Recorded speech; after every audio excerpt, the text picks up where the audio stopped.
every American needs to understand it was not designed this way.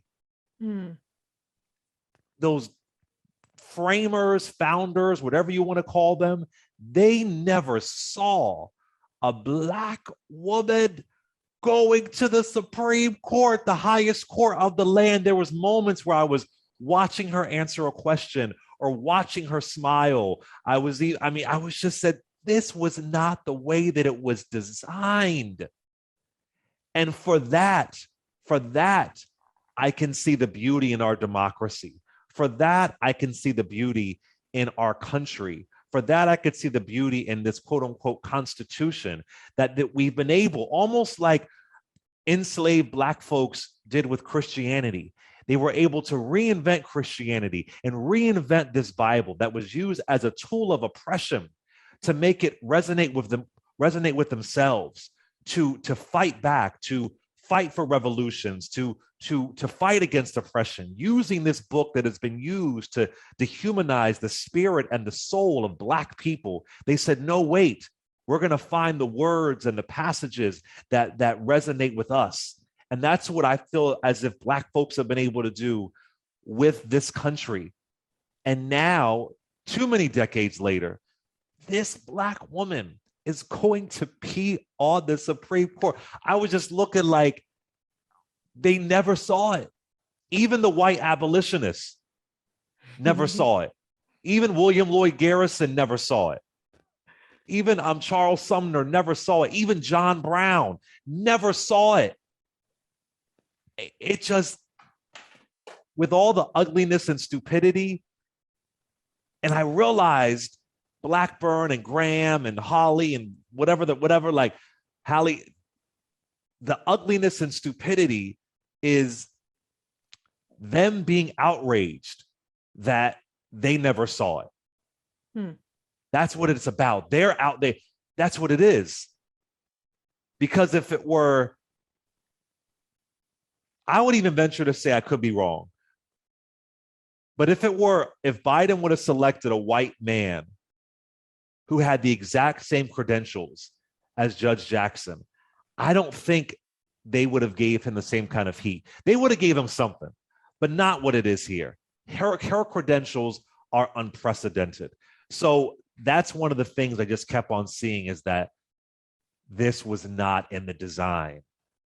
And as Whitney Houston said, I love it when they have no choice. She said, yes. I love it. When MTV was forced to put her on air, they had no choice, because Saving All My Love for You was such a big hit. You have no choice. She's going to be on that Supreme Court. I love it when they have no choice. I love it when they have no choice.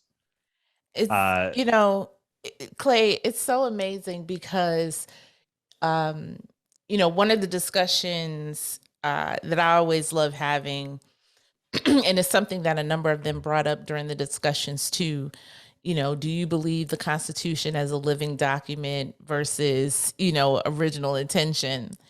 Right. And I always I was like, I don't understand how you cannot believe in it as a living document when, one, the actual Constitution has provisions for you to amend it. So right. You can't, how can you be original intent when there's provision to amend it? Number one.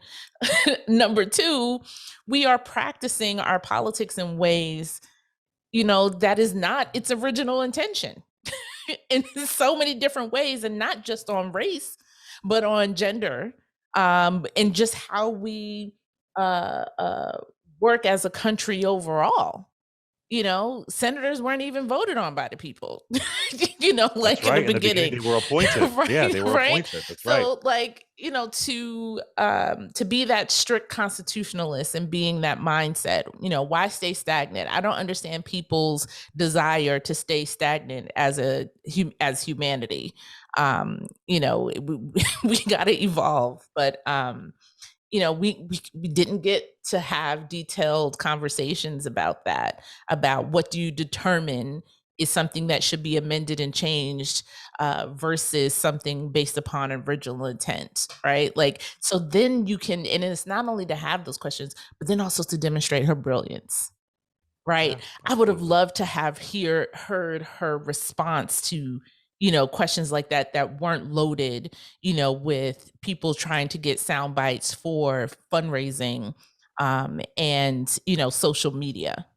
All right, so Reese, the foolishness at this point, as far as the babbling from the senators, it is over. We saw some really horrific, stupid moments. Folks have been asking for your take, so I'm going to let you take it for a minute. I don't want to play any clips though, because I played too many clips over the week. But just your overall take on Marsha Blackburn, Lindsey Graham, Josh Hawley, and who was the other guy, the Kennedy guy, who I think was completely the lesson in law that he got from Ketanji Brown Jackson. He just kind of gave up. Like, okay, I'm not smart enough for this woman at all. Let me just fall back. But what did you think of the performances that we saw from the senators?